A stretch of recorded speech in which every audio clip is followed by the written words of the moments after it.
hold these truths to be self-evident, that all men are created equal, that they are endowed by their Creator with certain unalienable rights, that among these are life, liberty, and the pursuit of happiness.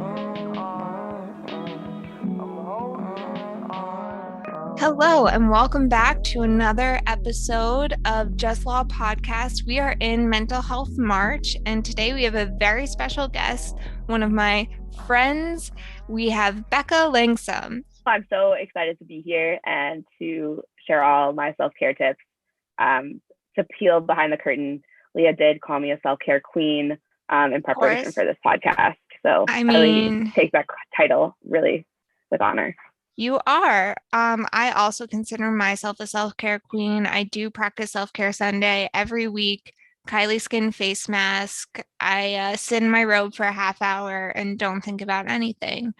And that's my favorite form of self-care. But before we get to our self-care segment, I'm going to read you some statistics that I got from the website Lawyers Concerned for Lawyers, which is a great resource for anyone who is concerned about themselves or maybe someone else and their mental health, or they have a lot of resources on alcoholism and different things like that. Definitely check out that organization. But one statistic is 96% of law students experience significant stress compared to 70% of med students and 43% of grad students. Becca, does this surprise you? Wow. It doesn't surprise me that we're the majority, but I have to say the overwhelming majority is that's a pretty overwhelming majority. Does it feel like 96% of our classmates experience significant stress? Yeah. If not 100, I'm surprised it's not 100%. I know. I want to know who that for. Yeah.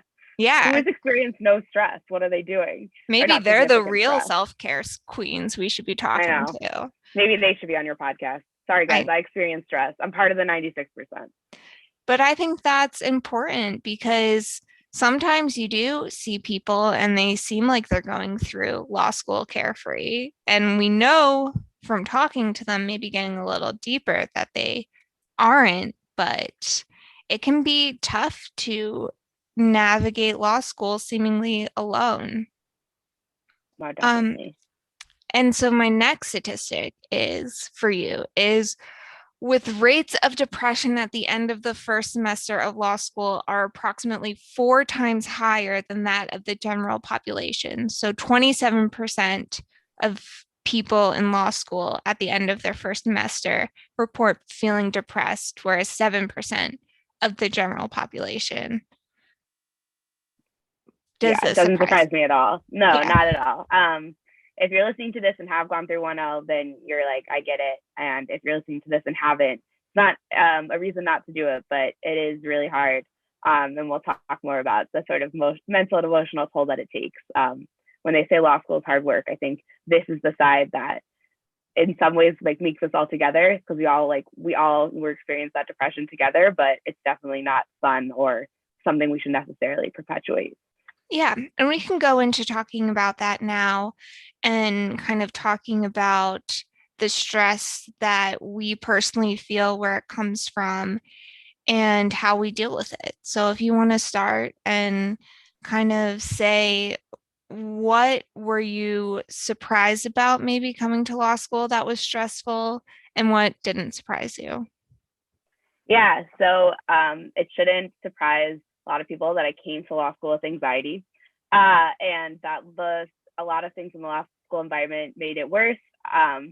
Before I go there, I'll start with the positive, is that there is this sort of nice feeling that everyone's going through it together.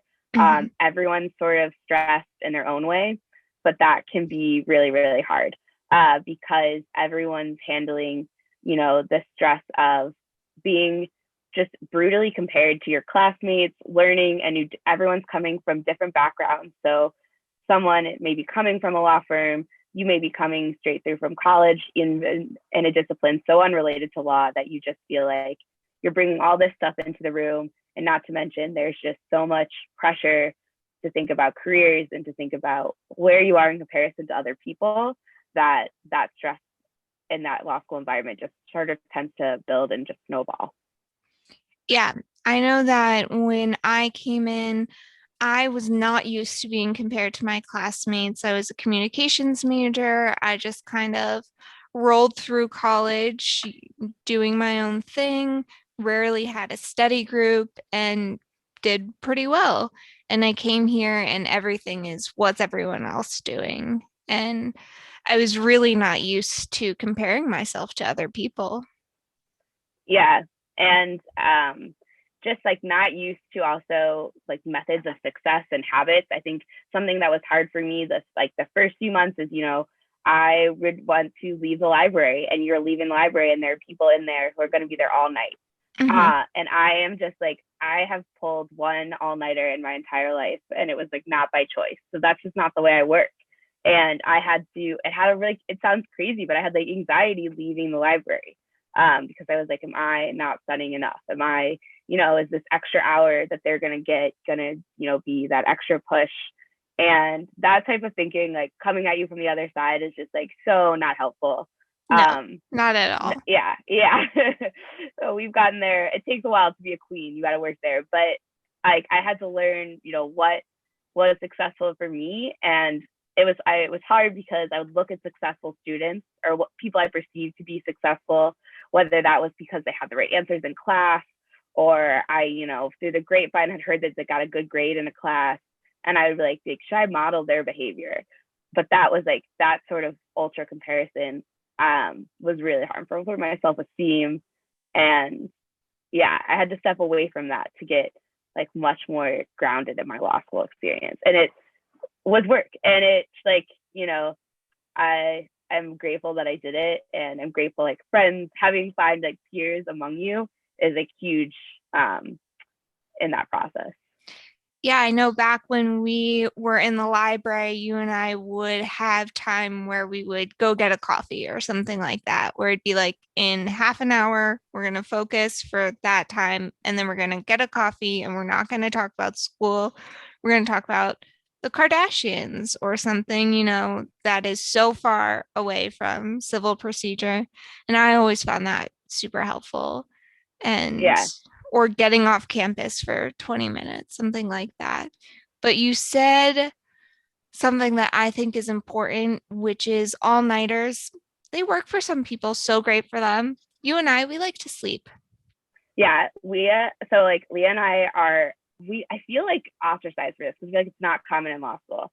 I like to go to bed early. I like a Me good too. like 8:39. Like I call myself sort of a vampire studier. Like when the sun goes down, so does my brain. Like I just can't do it. I know it's the opposite, but it works if you think about it. It works. And so like I'm just not an evening studier. But I do like to wake up crazy early, which some people are like, that's insane. So yeah, all night like that's I got this from Amy Poehler's memoir, a little plug here. I always say good for you, not for me. And like no shame, no shade, just good for you, not for me. And that's a part of self-care is figuring out like beyond just the what can you add to your life, it's how can you structure your life to physically care for yourself and eat. That's important. I know first semester of law school, I was so anxious, which was not a feeling that I was really used to, that I only ate muffins, coffee, and Sour Patch watermelons, and it did a number on my stomach and my stomach lining, and it wasn't good for me. And I think something people realize is you have to sleep, you have to eat, but what you sleep and what you eat can be different from what other people are doing. Yeah, I think they're also like totally you need to eat well, and I can do like a quick 10 tips to take care of yourself quickly. Those would be like you got to eat, you got to just like force yourself to give yourself sustenance. You can't live on sugar and caffeine, you'll crash eventually. My second one is like you always have time for at least a 15-minute break, and you should always stop and take a break instead of keep working through being anxious about taking a break. 15 minutes, we live in, especially lawyers are so guilty of it, is like you got to just churn out working as many hours in the day as you can. But like and especially because we bill for time, when you start looking at 15 minutes, that's a 0.2 on your scale, and it's like can really be harmful. But as a public interest student who fights for workers' rights, like you also have to turn that internally to yourself and say, like, I have 0.2, like I even have 0.5 to take a break. Like 30 minutes is really not that long in the scale Yeah. of your day. And like you know, if you have to push one thing at the end of it, like if it gets to 9:30, I need to go to bed and I need to do one of my readings in the morning. It did like that's just what I need to do. And like I have friends who they'll text me a question at night and they'll be like, you know, like, have you done the reading for this class? And I had to learn to be like, no, I haven't done it. I'm going to get it done tomorrow. Yeah. And that's like, that wasn't me in undergrad. In undergrad, I had everything done the night before, but you know, your styles change. And I think setting up boundaries between you and your peers and knowing what works for you helps like valuing your process. I had my therapist recently say to me, you need to take 1 hour every day just for yourself. And I was like, are you crazy? I don't have 1 hour. And then I thought about it in that 15 minutes and I was like, you know what? I have 15 minutes where I could wake up a little earlier in the morning and just sit and drink my coffee and not think about law school, not think about anything, and just look out the window and people watch. And that could be part of my hour. And if I do that consistently, it builds up to an hour, but it's not that hard to fit it in. You just have to try. Yeah, I've been really fun. Been really into Olivia Rodrigo's driver's license. It's been Love really it. home. And just like one round of that in between like a Zoom call. Especially like just need to step away from my computer, get that going, sing it out loud, and then I can dive back into something. Yeah, so I guess this transitions more into our self-care queens part of the episode is we've talked about how things are hard, you know, we're anxious, we're depressed, and sometimes things don't look so good, but how do we make ourselves feel better or make other people feel better, which can be a form of self-care in a more fun way? Yeah. So the first thing that comes to my mind, and Leah, I hope you feel this, is something our friends do, is like we love to poke fun at the system and just like use some of these traits that make us anxious to have more fun. We had a competition over who can do the mini crossword the fastest. The New York Times mini crossword. Right. Please sponsor us, but not officially. I would love that. Right. And also we did letting loose and having jokes about whether it's what you're learning. You know, the law can be really frustrating and law school is really silly. Like we just had a 1-day spring break. I won't say anything more than that, but that's silliness. Very silly. Just silly to have just 1 day on a Wednesday in the middle of the week. Just making, forcing yourself to smile and say like to the points where you get exasperated and can laugh about it, you have a system to fall back on. Yeah. Definitely. There are tons of things that we can kind of poke fun at and look at in a light that if you're just studying these subjects, yeah, they can seem kind of dark. Obviously, the law isn't the most light and happy thing. But if you look at, we took tax together and that was a really fun class. We talked about taxes in, I think, a really funny way, and it worked. Yeah, I love to apply taxes. I'm a big entertainment buff. Love talking about television. So anything if I can apply it to the celebrities I know. And I'm curious, Leah, this is a point I think some people differ on, of relying on your outside of law school network for terms of self-care, because I think sometimes people can be huge in getting you outside of the bubble. And then sometimes it's more stressful because you're trying to come at them with like, why don't I understand torts? Like, why is torts so confusing? And I have no idea what you're talking about. So like, did you find your out of law school network is like part of your self-care, or sometimes are they, contribute to the stress? I think it definitely depends. I try not to bring up too much substance to my out of law school friends. I tell them I don't have a job yet, and they're like, oh, it's fine, whatever. And they don't understand kind of the more intricacies of finding a job during law school. So it definitely depends on what you're kind of going to them for. But I know that my high school, someone that went to my high school, which shall remain nameless for this podcast, is on a reality show on TLC. And my high school friends and I will talk about that, once a week when the show is on. We will live text it. And that is just so fun to me. And just like getting everyone's reaction about this girl that we knew from high school and just talking about it, getting so out of my head is really important. Totally. Yeah. I just did a PowerPoint party with my friends. Oh, those are fun. Was really fun. Mine was, there's a sketch that Rachel Bloom did in like 2007 where she steals pets from the popular people. So mine was which pets my friends would steal from the popular people. Hopefully not my cat. Well, I don't know if I would be considered popular, but it was a flexible definition, but yeah.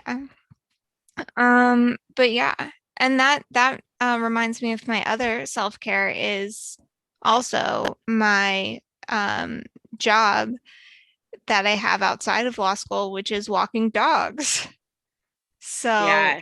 I recommend, if there are any animal lovers who are coming into law school, currently in law school, download WAG, walk some dogs, you'll get some money. It's kind of free therapy in that way. Gets you outside, gets you some vitamin D, and I've been really enjoying that. Yeah, I think having an activity, whether it be like a part-time job or anything outside of law school, it's like good to get yourself grounded, or like something that's giving you self-esteem or serotonin that's like, unrelated to law school is really helpful. Yeah. Okay. I think now we can transition to my game. So I found this list online, and if there's anything anybody knows about me, it's that I love a good online list. And this is 20 offbeat self-care ideas that you probably haven't tried. Now we are self-care queens, so we may have tried. I might be a little offbeat. I don't want to speak for you. We might be a little bit offbeat. We are self-care queens, but there are definitely some on this list that I have not tried that are very interesting. So we're going to play Would You Try This? And I'm going to say what it is.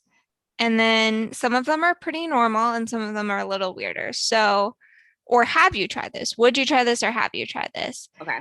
So this one I've definitely tried, and I think you have too, is using a reward system, like bribing yourself. If you do something, then you get to do something else. I have done this. I break this a lot. Okay. This is one I could work on because sometimes I reward myself before you. Yeah, It happens. So maybe not the most effective method for you of self-care. Right. Not for me, but maybe for you. Maybe. I probably break it without even realizing. The next one is redecorating. I mean, like, would I try it? Yes, absolutely. Have I tried it minorly? I'm a big believer in feng shui, and I did read the half of the organization, The Magic of Tidying Up, Classic Marie Kondo. Right. So I do love to fold my clothes, but I don't know if that's redecorating. No, I mean, it's not redecorating, but that's another good self-care tip. I purchased a new bedspread earlier this semester, and it used to be pink, and now this is a burnt orange. I don't know if you could see in the video, and it changed up my entire vibe. I'm in my room, 10 hours a day doing Zoom class and everything. And just changing my bedspread, it was like a $30 switch and really made me feel a lot better. Okay, this one I don't do, but I know some people like it, is watching ASMR videos. I Wow. I have done this. My roommate, who will remain nameless on this podcast, did show me ASMR. He does listen to them. I found out. I did know that. Another thing I'd like to point out, Becca's roommate is another law student, and I live with a law student as well. Living with a law student can sometimes be stressful because they're at different points in their success. Becca and her roommate do something very interesting, or they did at least, called cave time. Do you want to describe cave time really quickly? Yeah, actively do, obviously. So yeah, cave time is what we call separate, silent, usually screen time, when we're both in our own rooms. So it's like we're both extroverted introverts, I would say, and we like sometimes maybe we'll commingle in the open spaces. I'm like acting like we're good friends, but we also like to just have our own time. He's watching ASMR videos, I'm watching This Is Us and freeform shows. So yeah, that's so we, there's a signal at our house when you're ready to cave up and you just go into your caves. And I've been actually FaceTiming him from my cave recently because that's just what I do now, apparently. Yeah, I think I text my roommate way more than I actually speak to her in person, just because it's easier, it's efficient, and yeah, something that we practice in my household is my roommate is slightly more successful in some law school aspects than I am.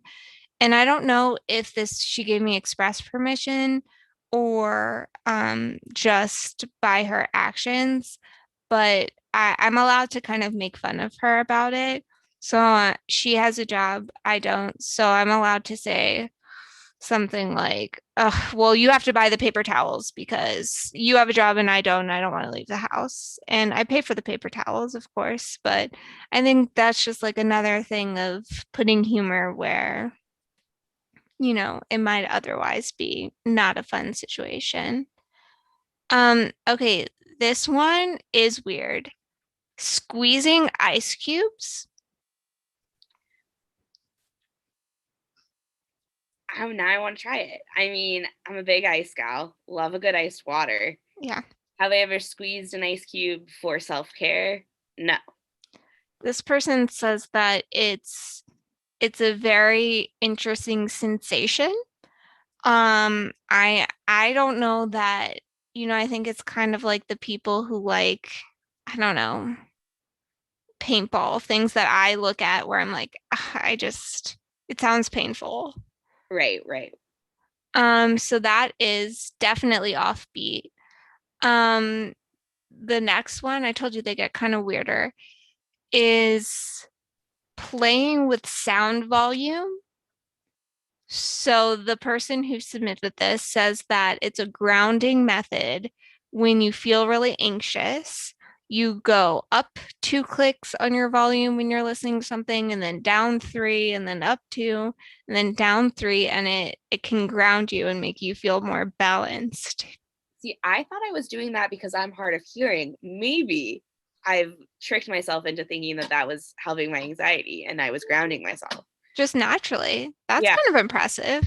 Yeah, we're sponsoring so many unofficial items, but Lea and I are also big fans of the AirPod Pro series. Which really, that's, been a huge self-care getting those from my mom as a gift. 100%, 100%. That was especially when you're stuck in a house with other people, it's good to kind of tune them out. Yeah. My roommate also has those, and I will say we scare each other a lot by accident because a hazard in the home. She does it. She's listening to a podcast. She's cleaning something in the kitchen, and I yell when I walk in, "Hey, I'm behind you." And then she still doesn't see me and I tap her, and it can be really hazardous.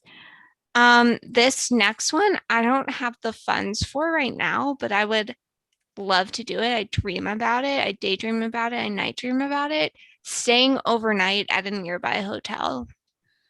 Wow, I have been, it's like this close to doing that recently. Is just like a staycation. I actually think like a staycation in downtown Boston, what is like on my mind. I would definitely do that and encourage people. And once the world opens up a little bit more in the future, yeah, but yeah, I would totally do that.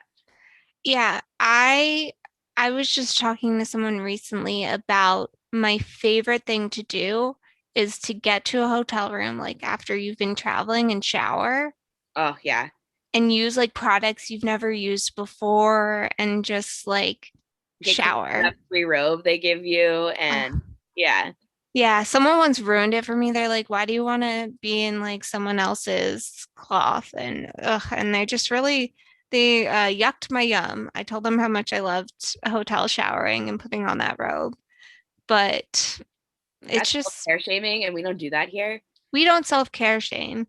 So you, if anyone's listening and they want to email either me or Becca or justlawpod at gmail.com with their self-care ideas, they can. Becca, thank you so much for coming on. Yeah, it was my pleasure. This was really fun. And do you have any last tips for the BC community on how to love themselves in times of stress? Yeah, I would just say, make sure it's a process, make sure you work at it. And obviously there's nothing too offbeat to treat yourself with. So Yeah. take care, I guess. And also, we definitely are big proponents of seeking professional help. Yeah. And Yeah. we probably should mention that in the beginning. Yeah. It's, I'll protect my therapist's privacy by not name dropping her, which is Yeah. different from every other conversation I have with individuals. She usually comes up. Yes. But yeah, like there's, Massachusetts, Mass Health or BC's insurance or whatever insurance you're on. Uh, don't give up, work with providers to find someone for you. Hmm. You can definitely email me or BC Law Pod. There's lists of therapists. I've sent a list of Boston area therapists to many of my friends. Yeah, I have that stacked in my Yeah. email uh, somewhere. because but definitely it's not weakness to seek a professional help, and to honestly, Yeah. for employers who love to chat, it's great to talk for almost uninterrupted for an hour sometimes. Oh, yeah. It is so nice to just have someone who also knows absolutely no players in the game. I hate when I'm complaining about someone to even my mom and she goes, "Oh, but Leah, they don't mean that. They're so nice," and all of this stuff. It's like, okay, but just let me complain for a minute. Yeah. So it's very nice to just And they're complain. my therapist is my best cheerleader. She's like, you got into law school, you're Yep. doing the thing, you're keeping going. Sometimes, like in the midst of a story, a law phrase will come out. If I'm complaining about work, hi Mila, it's my turn. It's my turn now. No, see, Mila would be a bad therapist for Right. you because she interrupts. And then my therapist will be like, see, look, law, you're so smart. And sometimes I'm like not in a mood to take it, but sometimes I'll be like, I am really smart, thank you. Yeah. So I think there's definitely something to be said about seeking professional help when needed and also when not needed. I think preventative healthcare is, mental health is a part of that. You go to the doctor every year to check in on your body, or people should go to the doctor. You should check in with someone sometimes. So thank you to all who have tuned in and are enjoying Mental Health Monday. And I will speak to you next week. We hold these truths to be self-evident, that all men are created equal, that they are endowed by their Creator